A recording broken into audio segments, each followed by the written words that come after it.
Hey folks, I'm Sarah and I'm on the 2025 jury for what I think is the best book prize for literary fiction from small presses. It's called the Republic of Consciousness Prize, United States and Canada, and it is dedicated to literary fiction from small presses in North America. Over the next few months, I will be sharing every single book nominated for the prize, and while I can't share my personal opinions on each book just yet, I will share enough details so that you can get to know the book and the publisher. Every book gets its very own video, and you are not going to want to miss a single one.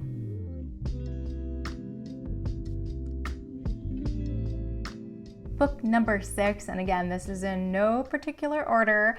Book number 6 is Behind the Waterline by Kionna Walker LeMalle. This is published by Blair. In this novel, 14-year-old Eric lives with his grandma in New Orleans.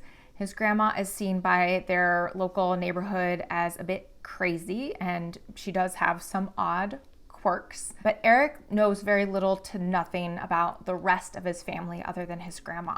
There are rumors that his dad was white, but he doesn't know for sure.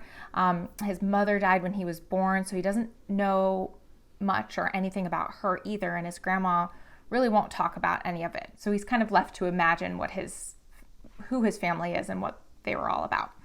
And when Hurricane Katrina hits in August 2005, Eric and his grandma find themselves stranded in their completely flooded home, and it seems that no one is coming anytime soon to save them. At one point, Eric is upstairs in his room, and he finds a hidden room behind his closet wall.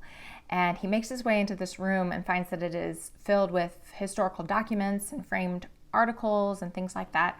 And as soon as he touches something, he is transported to another room that's filled with people who seem to be having some sort of meeting about some kind of protest or act of resistance. And after this happens, he is left wondering, was he dreaming or was he having some sort of vision about the family he never knew? This novel is published in perfect timing for the 20th anniversary of Hurricane Katrina. If you've been kind of on the news lately, there have been, never before published photos and videos from Katrina, and seen a lot of kind of photos circulating.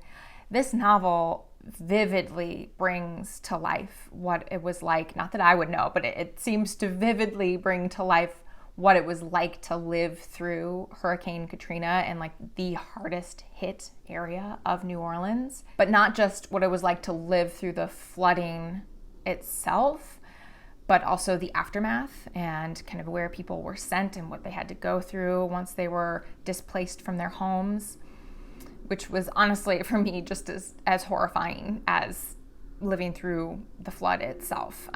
I was in college when Katrina happened, and I do remember there were some kids who were brought to our university who had been going to school in New Orleans. I remember that there were a couple kids in some of my classes who were displaced because of Katrina, and that's something that happens to Eric as well in the novel, though he, of course, is in high school, not at college, which I think makes it all that more complicated. Kionna Walker LeMalle crafts stories and poetries from the distinct culture and history of the American South, as it says in her bio.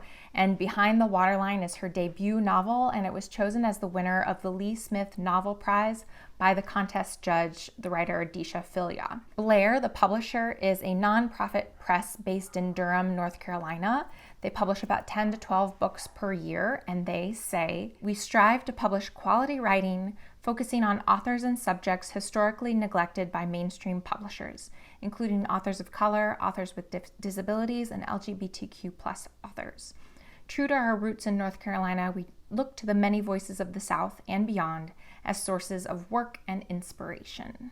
And that's just one of many incredible books nominated by one of many incredible publishers. The long list of 10 books is usually announced in mid-January-ish, but I guarantee you there are going to be more than 10 amazing books from these nominees.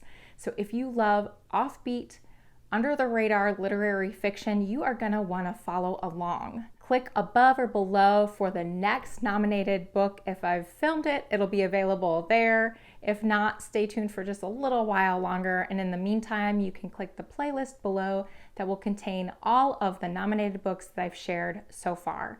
Again, my name is Sarah. Thank you so much for joining me here. I'll talk to you next time. Bye.